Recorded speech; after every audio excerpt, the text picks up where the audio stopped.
Welcome back, Freelancers. I'm Defeated Rescue, and we're continuing with the Gear Showcase series. Back in the Ranger, but we'll go ahead, jump out into Bastion, and showcase off some gear. So, we're back in the Ranger, and we are finishing up with the grenades. Today we're going to be on the Arctic Tomb, which is an upgraded frost grenade. This is the Cataclysm version.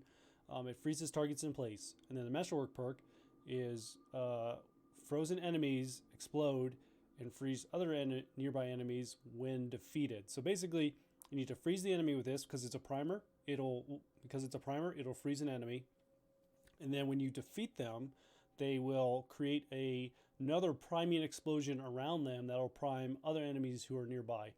The radius for this is 4, and then it's got a pretty punishing recharge of 11. And then because it's an ice grenade, it doesn't actually do damage, but it does have ice effect of 100, which means it will automatically freeze pretty much any enemy type. The one I'm running with today has just got a bunch of charges on it because there's no point really in having any damage on this because it's not going to do anything damage-wise.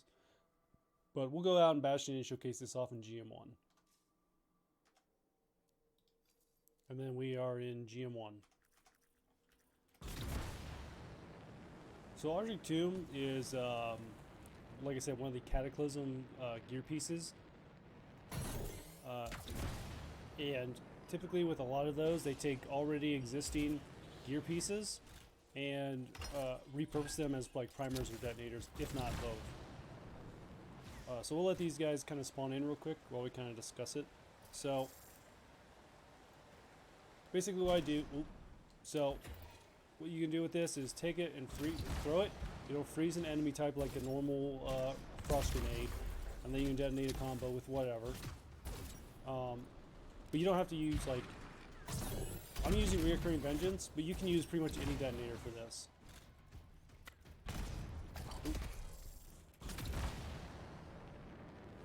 So let's see here. Just gotta take their shield down. So I should be able to freeze them. Did I hit them? It did not. They got their shield back. Are they a frost?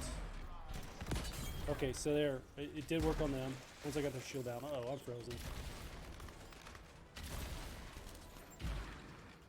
So I froze them, and then as you can see, it froze them. And then whenever you find a really, really large group, you'll be able to freeze them. Let me see if I can take their shield down real quick. So as you see, it just keeps freezing them. Fortunately, I'm running into a bunch of shielded enemies right now, but... And then you can see, like, they blew it from right there, and then it froze this enemy type right here. So it's pretty generous for how far out the effect goes, but it will not affect enemies that are shielded. So you will need to remove their shield before you continue with it. So this enemy here is right frozen, this one is not. Now this one is frozen. And the cool thing is it carries the prime. So if you can find a large enough group of enemies, you just keep chaining this back and forth. The problem is, with these enemies when they're coming in, as they're spawning in, you'll freeze them, so they're not actually here yet. So that's something you will need to be aware of. And this pairs really well with Reoccurring Vengeance, where you can just, you get when you detonate a combo, you immediately get a charge back. But as you can see, like, technically they're frozen, and it's not doing any damage to them. And then you see it doesn't affect the shield at all. However, you can get them with their shields down. You will be able to freeze them. I'll go ahead and clear these guys out and look for some armored enemies.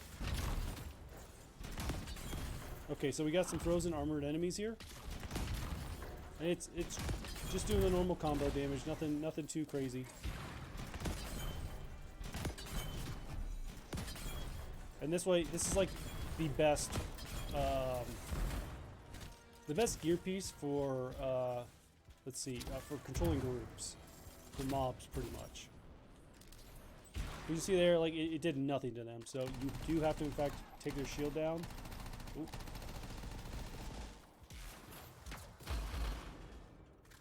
Let's see here.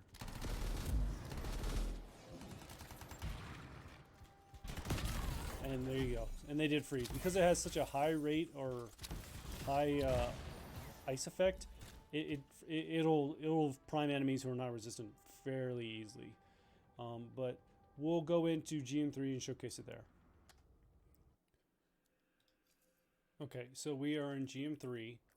We're still going over Arctic Tomb. So just to explain the build just a little bit, because it's not really the build we're going over, it's more of the gear. So because I've got Arctic Tomb, it's not doing any damage. What I'm bringing in is the Rampager as a detonator, and then Recurring Vengeance. My Recurring Vengeance doesn't have any extra charges, but it has a max roll of, let's see here. It's got a max roll for gear damage. So in case I'm not able to take the enemy types out, because here's the thing about this. The synergy is this crowd control. You should be able to freeze an enemy and eliminate them or defeat them with a piece of gear, unless they've been primed. Oop, and that's where I messed up already. So it's still doing really good damage in general, combo damage. So this is where you're going to find a lot of issue with it. Is now I'm going to have to deal with the enemy types that have shields. But if you have strong enough gear, you can just eliminate them together, and then as you can see, like, they blew up over here, but it did not affect this enemy type. So it's an okay radius, but just to keep it from being just ridiculously overpowered, it isn't like huge.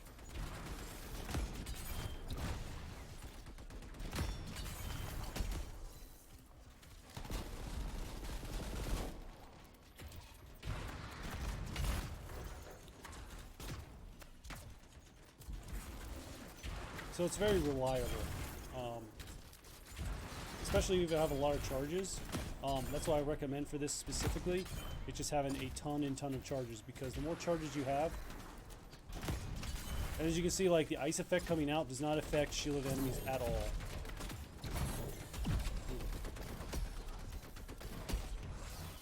However, if you can get their shields down, this is actually be really, really powerful.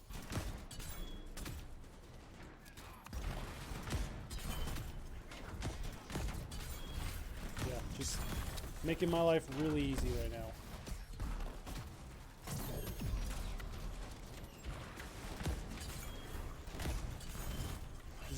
Just one after the other.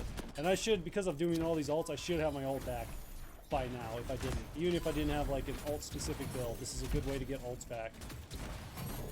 This is almost kind of like a competitor for Reoccurring Vengeance. Okay, it's just me and the Ranger. They're going to do their ult. So the issue you're going to see this in, and I'll even take down their shield to kind of prove this point. And this is kind of the issue I was having with the storms, was because in GM3 they're so much more powerful, or sorry, not more powerful, more tanky. So like right there, I've frozen them. Even though I did a combo, it wasn't even a third of their health. And because it didn't actually kill them or defeat them, they would not proc that freezing effect onto others. And then sometimes, especially with the enemy types, you will not be able to prime them like right away. Although I'm getting, see, like right here, they're saying that it's saying that they're primed, but they're not actually primed. That's just a visual glitch. Because there's like, I don't know how to explain it. There's like a timer or a countdown, an intrinsic process in the game where it takes a while before they can get re-primed again. Usually mixing up different primes will work really well, but here it doesn't. So you can't just automatically freeze them, detonate them, freeze them, detonate them. It takes a second. So like right here, I can't freeze them anymore. I'll go ahead and just take them out and finish them off. But that's where your issue is going to come when you come into like strongholds or go up against like very, very tanky enemy types. That defeating them is going to be more complicated, because once that ice effect wears off, they're no longer going to be able to carry that masterwork perk of disseminating the charge or the ice prime to other enemies. And then also the downside of this is it doesn't do any damage on its own, so it cannot be used as DPS. We can go ahead and compare it to its non-masterwork version, cold-blooded. But here's the thing I'm going to tell you right off the bat. The Arctic Tomb is just better. Our cold-blooded only works well with a weapon or melee build. That's it. And honestly, it really only works with a melee build, in my opinion. Uh, neither one do damage. They both have the same radius, and they both have 100% ice effect. So they're both guaranteed to freeze and prime an enemy with ice if they're not ice resistant. However, with this, you can only freeze one at a time. With this one, as you could see from the video footage, I was able to prime like a dozen at a time. Not necessarily at a time, just continuing one after the other. As long as I was able to defeat the enemy type. That's where this one in general is going to see a weakness. If I can't defeat that enemy fairly quickly, it kind of loses its masterwork perk, kind of like shine real quickly, because now it's kind of useless. It's just acting the exact same way as cold-blooded, where it's just freezing an enemy type. So you really want to focus this, if you're using it for the masterwork perk, on the weaker enemy types, to kind of just keep throwing out that ice effect and doing a bunch of crowd control by freezing a bunch of enemy types. And then the good thing about using this with Reoccurring Vengeance is, because you're detonating a combo with Reoccurring Vengeance, you automatically get Reoccurring Vengeance back. So it has a lot of synergy there. You can do this with Relentless Pursuit as well, but Reoccurring Vengeance kind of synergizes a little bit better, in my opinion. In comparison to other primers, another one you could draw a conclusion to is Explosive Blaze, where Explosive Blaze is also a crowd control type of gear piece, but it does a lot more damage. So it's pretty much all of its attributes are the same, except for it does damage, it does initial damage, and then it does fire damage, which is going to give them fire damage over time, or tick damage. So that's where it'd be a little bit more powerful in the fact that it could be utilized as a DPS, where R32 cannot be used as DPS. Another one that I was comparing it to was Last Argument, mostly because the way you can do that domino effect with like freezing enemy types and detonating, and then freezing and detonating and freezing and detonating, that's going to get you your ult really quickly, because combos get you your ult charges quickly as well. Whereas with this one, you could detonate combos as well with a different kind of setup with this one and get ult charges, but on top of that, every enemy type you hit also gives you ult charges. Both work very well. I think R32 is still more powerful than Last Argument because of how well it crowd controls. Whereas Last Argument doesn't really have crowd control itself. It just gets you your ult very quickly. That's kind of like my argument of why I feel like R32 is probably the best grenade that the Ranger has, in my opinion. But I could see some argument for some other builds for that. So as far as box checking goes, we'll go over efficiency. So it's got one of the highest recharges out of all the grenades, but it's into the ones, it's the exact same recharge as all the other ones we kind of compared it to. It's the same recharge as Cold-Blooded because it's the same gear essentially. It's the same recharge as Explosive Grenade, which is the fire blazing one, or the blaze grenade. And then I believe it has the exact same as Last Argument as well. Yeah. So they all have 11 for the recharge, and the radius is all except for Last Argument. Argument's got a little bit bigger of a radius, but I mean, realistically, they're all about the same. It's just their effects and masterwork perks that kind of separate them. And those, I would say, are the top 3 grenades for the Rangers: Arctic Tomb, Last Argument, and then maybe Explosive Blaze. That's my opinion on how I would rate them. But so as far as the charge goes, it's not very good for charge, but it's not doing any damage, so you're always going to want rolls of gear charges. And then the Ranger does have their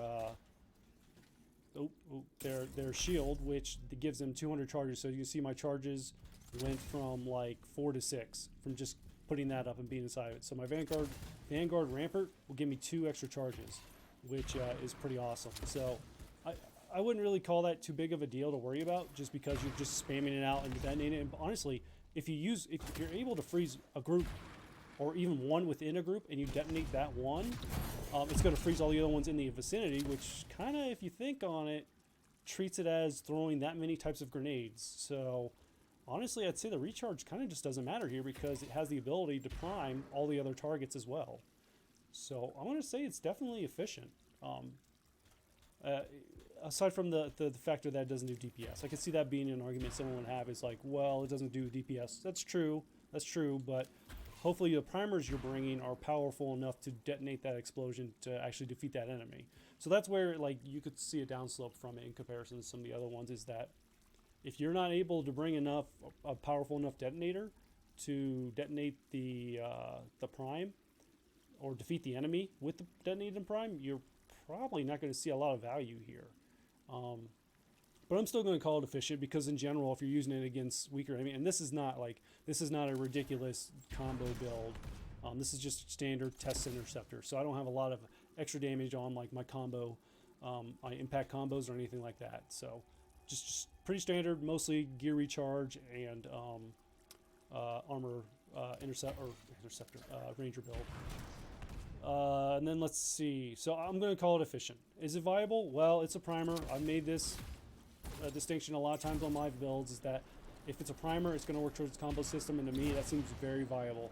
And then you can put this in multiple builds too. Like I was freezing enemies and using reoccurring vengeance, but you could. I know I said you could also use reoccurring vengeance. But you could also use relentless pursuit to detonate, and you could detonate a bunch if you freeze a bunch as well. That's where relentless pursuit is actually a little bit better for this build like that. However, you could use this as a melee build. You could freeze an enemy if you got a powerful enough mace. You could detonate them, freeze all those enemies, detonate them, just kind of go back and forth. I think for a melee build, cold-blooded makes a lot more sense. But I'm going to say it's viable. I don't see any reason it wouldn't be, other than the fact that it kind of is going to lose a points for the fact that it does no DPS. It's just a primer and that's it. And then is it fun? I mean, I don't know about you, but when I was just throwing the grenade down there, just blasting all the targets over and over and over and over, that to me was really, really fun. The neat thing about the grenade itself is because it has all that synergy of priming so many targets, you can potentially just get different descriptions on it that increases whatever else you're using to detonate with, or whatever.